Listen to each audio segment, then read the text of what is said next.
at home, right, Rachel?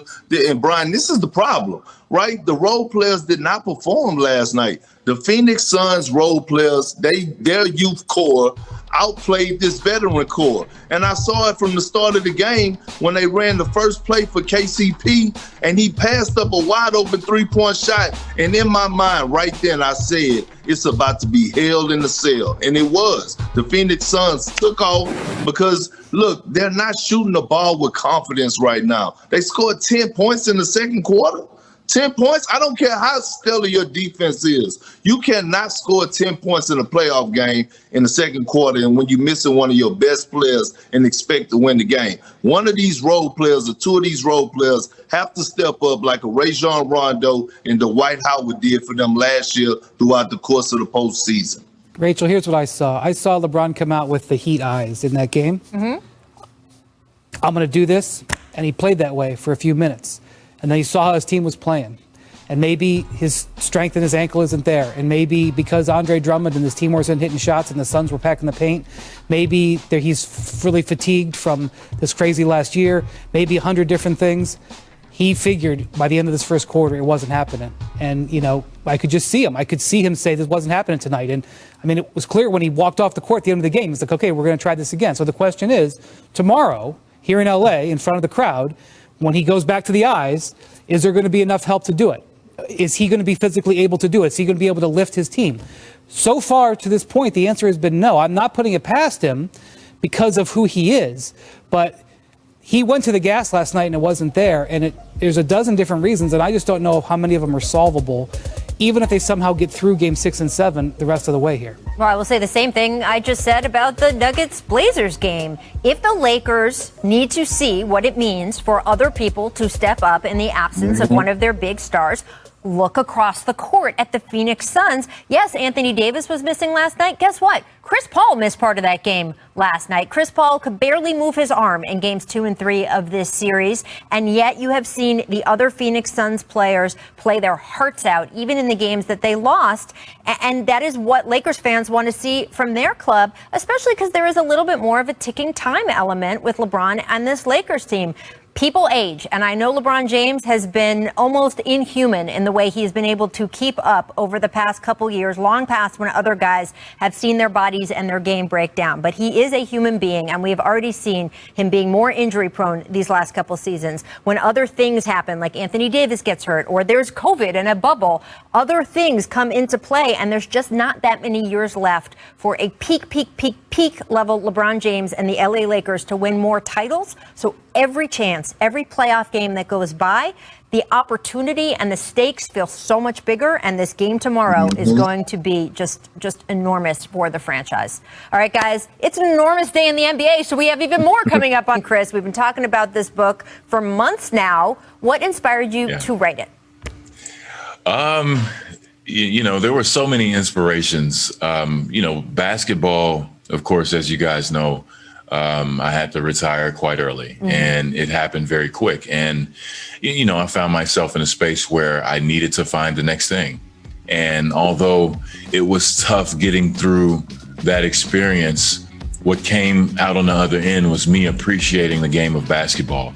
And when I said the game of basketball, when I tell people the game of basketball, I mean the whole thing. I mean every AAU trip, it started in St. Philip's Little League Biddy basketball in South Dallas for 10 and under kids. And you know, just the countless coaches and teachers and parents that really helped me get to this point. I just reflected on all of it.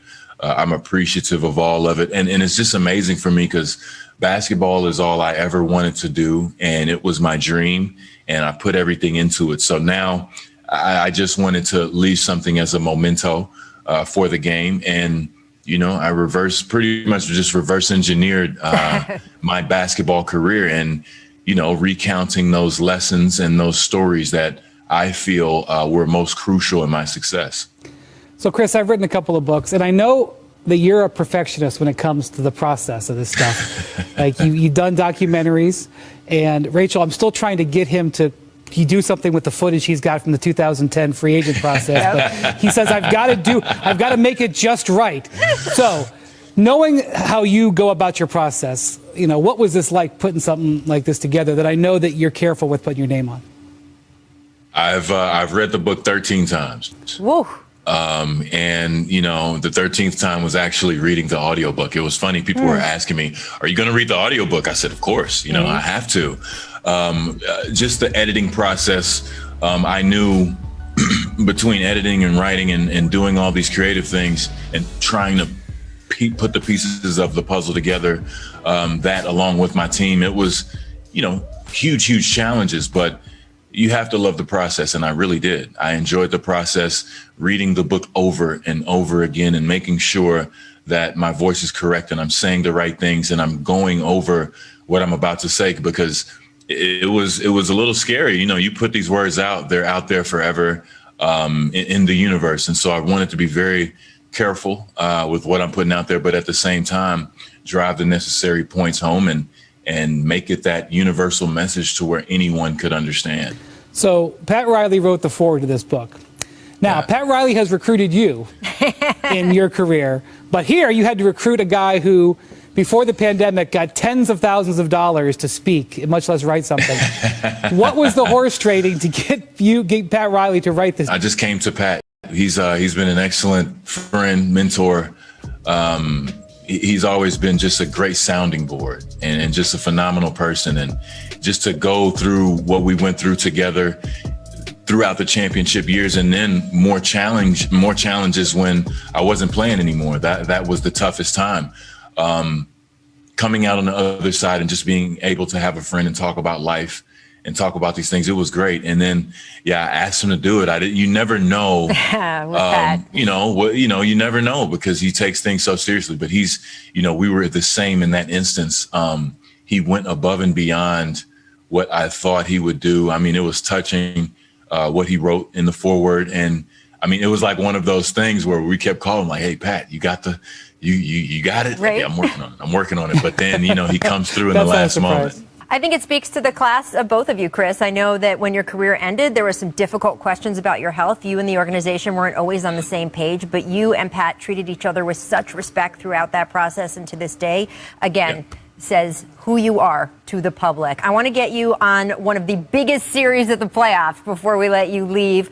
Bucks Nets is going to be a crazy second rounder. What are your expectations for how that series is going to go?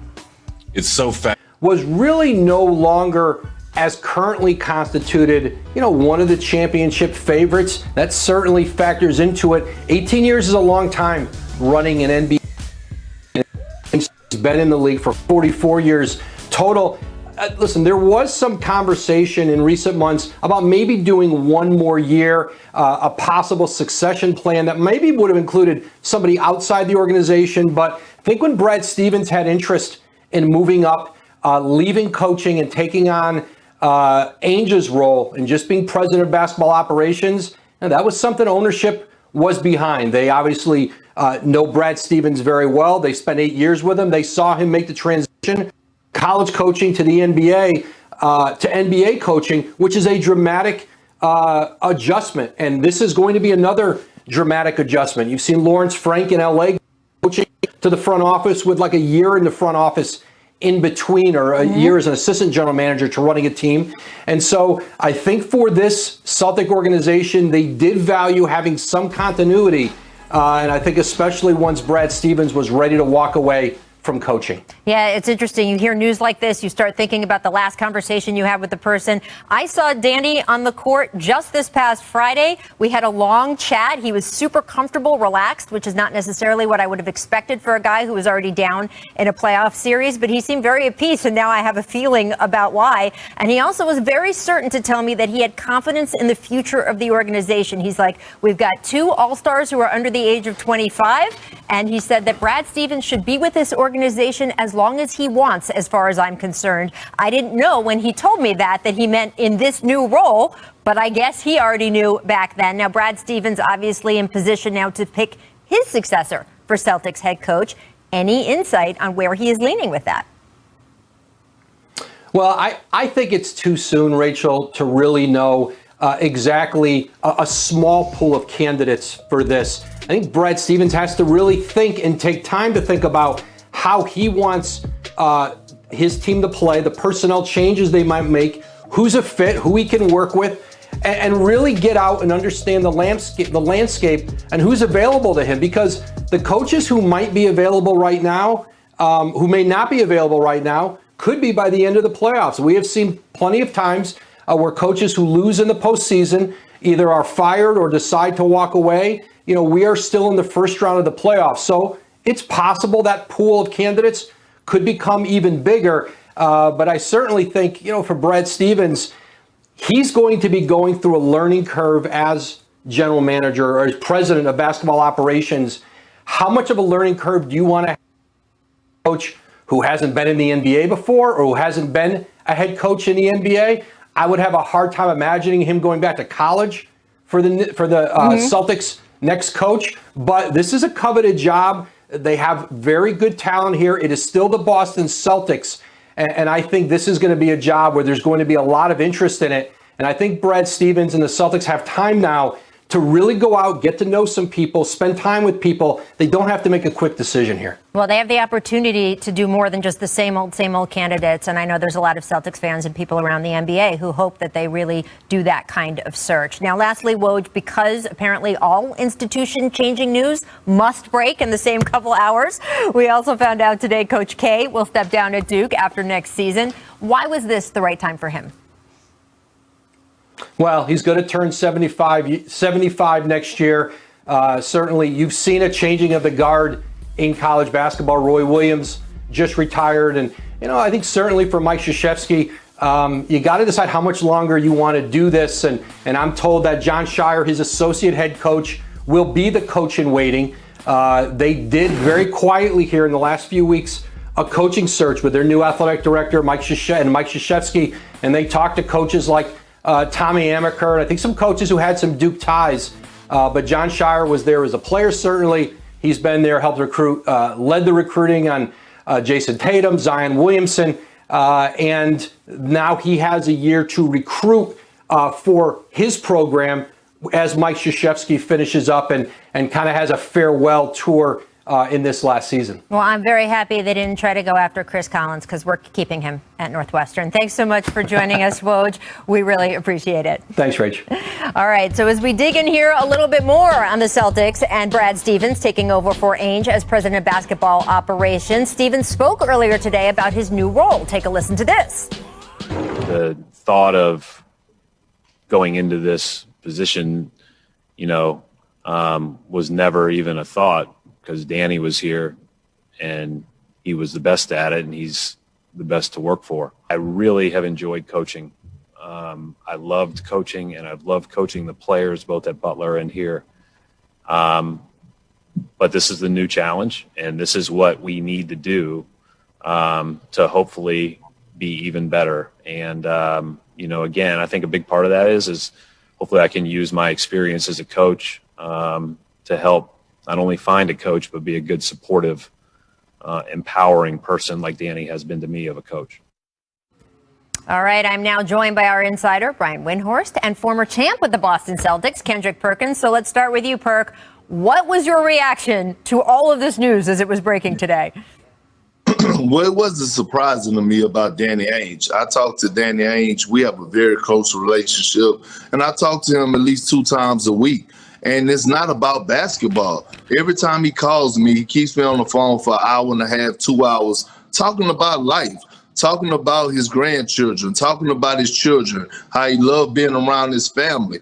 And over the last 2 years, as we started having those conversations more frequently, I started realizing, I said, Danny is going to retire soon, or he's going to walk away. You could just tell he was leaning in that direction. Now, as far as Brad Stevens, far as taking over the front office job and taking over Danny role, that was surprising to me. I wasn't surprised that he stepped down as a head coach, because I could, you know, as covering the Boston games late at night, working for the Boston Network, you started to see that it just wasn't a connection there with him and his stars. The camaraderie wasn't there. And I pointed that out a few times. So Brad moving up to the front office job, I think is great for the organization.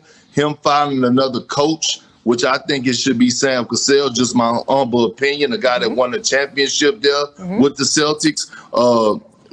I like that move. So now it's just in Brad's hand, but he have to be very, very careful, Rachel, on who he chooses as the coach, because we all know that Boston fan base is real harsh on the decision making for us bringing someone in to lead the charge. I'm going to be a little coarse here because I just want to get straight to the point, because I know that Danny had a great career. The last 4 years, the Celtics have underperformed out of their front office. Out of everything that they've done to set themselves up. Be a little careful. They've been in the Eastern Conference Finals 3 of the last 4 years prior to this That's year. what I'm saying. I don't. You're right. I'm going to be a little coarse, but they fell behind. They've fallen. They had a great opportunity to build a juggernaut with this team, and they just didn't do it. And they've fallen behind the at least 3 teams in the East: Brooklyn, Milwaukee, and Philadelphia. And would you look at them going forward, all of these draft picks that they could have traded for stars, they didn't. And so I don't know if today is not the day to have an introspection about that. The other thing I would say is that Brad Stevens, I'd like to know the answer to the question, why is Brad Stevens better for the Boston Celtics as the team president than the head coach? And that question was asked in this press conference several times to ownership, to Brad, and there wasn't a good answer that was given. Maybe there's a truth that they don't want to say. This was a terrible season for the Celtics. Very much of a disappointment. Not all of it their fault. They paid a tax because they went deep into the bubble last year and then had to come back. All of those teams. We're looking at the Lakers struggling. The Heat are gone. The Nuggets are scrapping to get out of the first round. I understand that. But it's been the Celtics have underachieved a little bit. The good news is they do have 2 young stars on their roster, and so whoever gets this coaching job is going to have a great opportunity. And the person I would say to keep an eye out for is Chauncey Billups. Kevin Arnovitz of ESPN.com just came out with his annual list, which is read so closely across the NBA of the next great coaches. He's predicted some of the great young coaches have come through.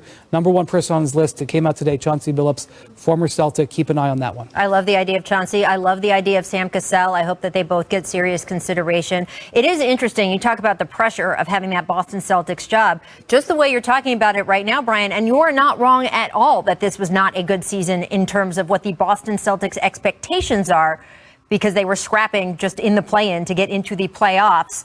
But again, when you look at a team that made the Eastern Conference Finals 3 of the previous 4 years. The Clippers have never made a Western Conference Finals in their history. And Rachel. And by the way, to Danny's point that I relayed in our conversation from the other day, they've got 2 All-Stars under the age of 25. They were still in the playoffs this year.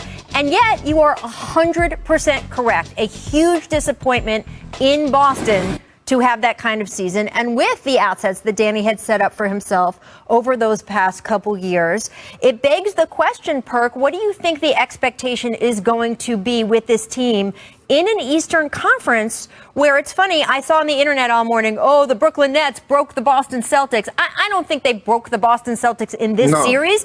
Everybody on that team, if you gave them true serum, would tell you that the Nets were going to win that series even going into it. But the fact that the Brooklyn Nets will probably be one of the dominant powerhouses in that conference for the next few years, it puts the Celtics in a tough position and under a lot of pressure, right, Perk? Absolutely. And this is, right, playing in the city of Boston, they have high expectations, right? The city of champions. And they just want to see the development of Jason Tatum and Jaylen Brown continue to rise and be the future superstars that we think that they can become. But also they want to make sure that they surround them with the necessary pieces that fit so that they could take it another level or take a leap above those teams that got better in the offseason, like the Brooklyn Nets and the Milwaukee Bucks. And for starters, you got to evaluate Kemba Walker. If I'm Brad Stevens, he's been injured for about 2 years. That knee situation is nothing to play with. You got to evaluate the whole roster except for Jaylen Brown and Jason Tatum, Marcus Smart, Evan Fournier. So Brad definitely has his hands full. And look, they make the Celtic fans grant him a grace period, but it won't be too long. It won't be for a long period of time before they start wanting the title and want to compete for a championship. Absolutely. It's going to be fascinating to watch. Things move fast in the NBA. You never know what's going to happen. Just in the next hour, we will discuss a little more on Coach K's retirement in just 2 minutes. Take a look at this magic moment brought to you by Walt Disney World. Dame time going into overtime, scoring 55 points on a playoff record 12 threes, including game-tying shots late in both regulation and the first overtime.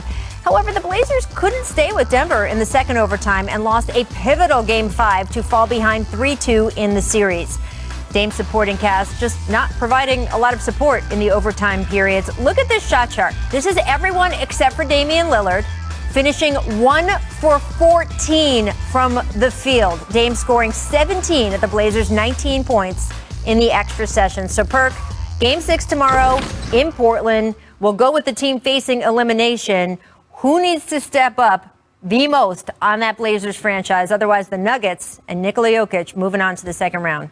Absolutely. Well, I think it's the bench, Rachel. Someone off the bench has to match the bench of the Denver Nuggets. Monte Morris had 28. He outscored the Portland Trail Blazers bench by himself. So whether it's Melo or Cantor or whomever is coming in off the bench, they have to come in and give them a spark in some type of way. And I'm not saying they have to go out and get 28 points, but you got to have two guys that could at least accumulate for 30 to 35 points off the bench to cancel out what JaMychal Green and everybody else is coming in for that Denver Nuggets team off the bench and the Morris kid and bringing that spark.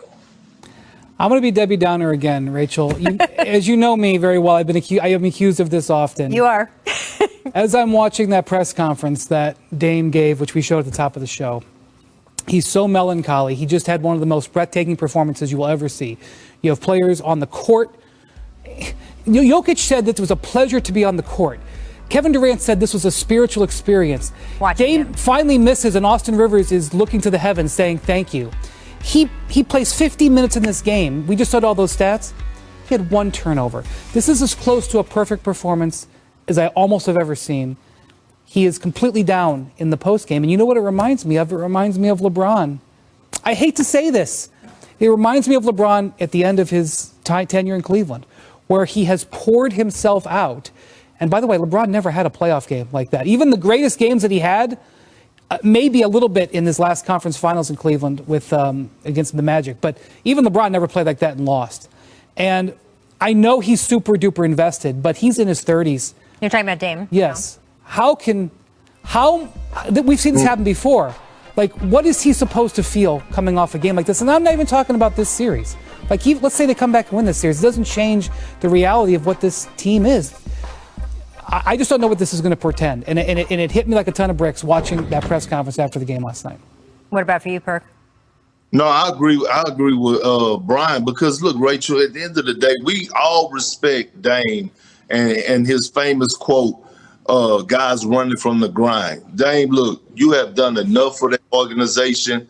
At the end of the day, the only thing left for Dame to do is two things, right? Win them MVP and win the championship. But like Brian said, he's getting older. So at the end of the day, and I was saying this, if the Portland Trail Blazers don't make it to the championship this year, that duo between him and CJ McCollum, they're going to have to decide upon it and decide what direction they're going to go in, because it's been 8 years now. Like, at the end of the day, I want Dame, and people were saying it, Dame deserves better. And he does. Like, go somewhere where you can win. No one will look down on you, because we watched you carry this franchise on your shoulders and on your back. So no one would be disappointed if Dame happened to go to the Lakers. Well, look, see, I'm just going to let that float by. That's what experience in hosting is. I'm just going to let that float. I will say this, though, that in this series, and let's bring it back to what's going to happen in this game tomorrow night, if the rest of the Portland Trail Blazers need some inspiration on how to step up, look across the court at the Denver Nuggets, because here you have a team that lost its second best player in Jamal Murray, that took a guy in Austin Rivers who nobody wanted just a month and a half ago, who took Monte Morris, and they have found a way to step up and elevate and be that support that Nikola Jokic needs. I was so impressed on all sides. I thought what made that game so good last night was, of course, Dame was incendiary. But the way the Nuggets hung in, even after they kept losing leads, and the guys who were not big name players stepped up and got it done. That's what the Portland Trailblazers fans